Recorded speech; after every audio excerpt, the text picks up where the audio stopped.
সুপ্রিয় দর্শক আসসালামু আলাইকুম, welcome back to my channel. বন্ধুরা, ঘরে থাকা কিছু উপকরণ দিয়ে খুব সহজে এবং অল্প সময়ে এই নাস্তাটি তৈরি করা যায়।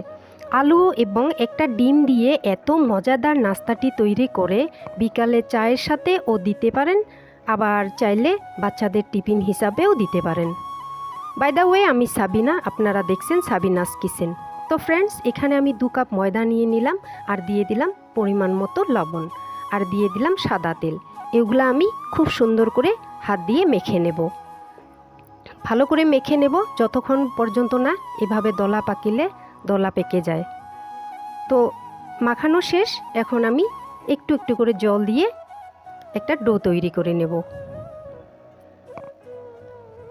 তো এভাবে আমি একটা সুন্দর করে ডো তৈরি করে নেব। বন্ধুরা, আমার একটু জল বেশি হয়েছে, আমি আবারও একটু ময়দা দিয়ে নেব। দেখুন, আমি ময়দা দিয়ে দিলাম আর ডোটা খুব সুন্দর করে তৈরি করে নিলাম। এখন আমি ডোটা সাইডে রেখে দেব। ফ্রেন্ডস, আপনারা এখানে একটা পেন্টিং দেখতে পেয়েছেন। এটা হলো গ্লাস পেন্টিং। এটা আমার মেয়ে বানিয়েছে। তো প্লিজ আপনারা অবশ্যই কমেন্ট করে জানাবেন আপনাদেরকে পেন্টিংটা কেমন লাগলো। তো এখানে আমি একটা মিক্সিং বোল নিয়ে এলাম, ডিম, আলু, পেঁয়াজ কুচি আর কয়েকটা কাঁচা লঙ্কা। তো আমি ফার্স্ট টাইম আলুগুলো একটা পটেটো ম্যাশার দিয়ে ম্যাশ করে নেব। আমি খুব ভালো করে ম্যাশ করে নেব। ম্যাশ করানো শেষ। এখন আমি দিয়ে দেব পেঁয়াজ কুচি।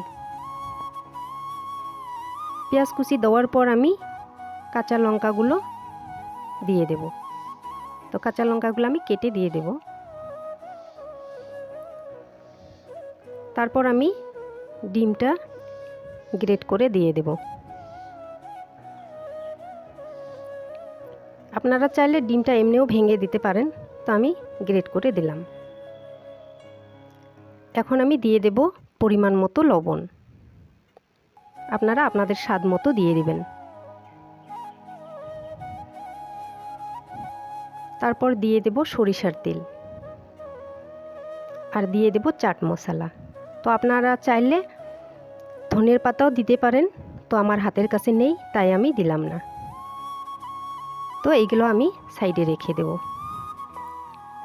এখন আমি একটা রুটি তৈরি করে নেব। খুব বড় সাইজের একটা রুটি বানিয়ে নেব। তো ফ্রেন্ডস, সরি, আমার ভিডিওটা এক সাইড হয়ে গিয়েছে,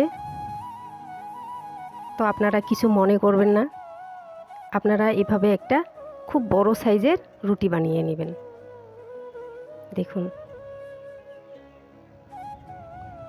প্লিজ কিছু মনে করবেন না, আমার ভিডিওটা এক সাইড হয়ে গিয়েছে। তো এখন আমি আলুগুলো উপর দিয়ে ছড়িয়ে দেব। তারপর সুন্দর করে একটা রোল বানিয়ে নেব।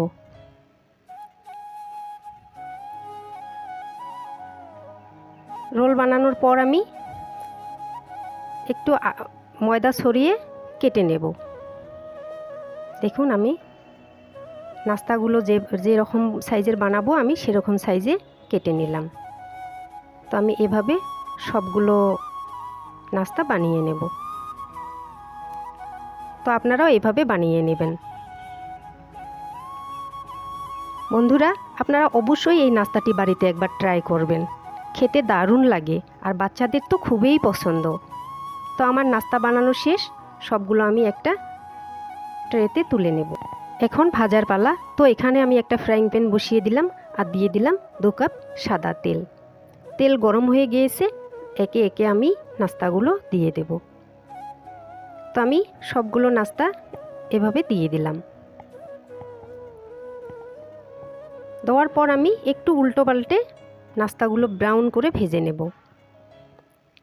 তো ফ্রেন্ডস, আপনারা অবশ্যই এভাবে বানিয়ে খাবেন বাড়িতে, বা বিকালের নাস্তা হিসাবেও আপনারা চায়ের সঙ্গে খেতে পারেন।